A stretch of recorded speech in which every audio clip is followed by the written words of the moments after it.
subscribe to my channel. And also press this bell icon.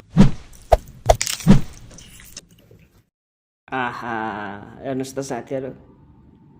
खासमा त chicken पकाउने तरिका त यो पो रहेछ त है हामीहरू त चिकनलाई काटकुट पारेर तेलमा तारेर अनि त्यसपछि मसलाहरू काटकुट पारेर बल्ल पकाउँथ्यौँ खासमा त यस्तै सिङ्गै पो पकाउनु पर्दो रहेछ बल्ल पो मिठो हुँदो रहेछ त हैन बल्ल पो नयाँ तरिका सिकियो त साथीहरू के कसो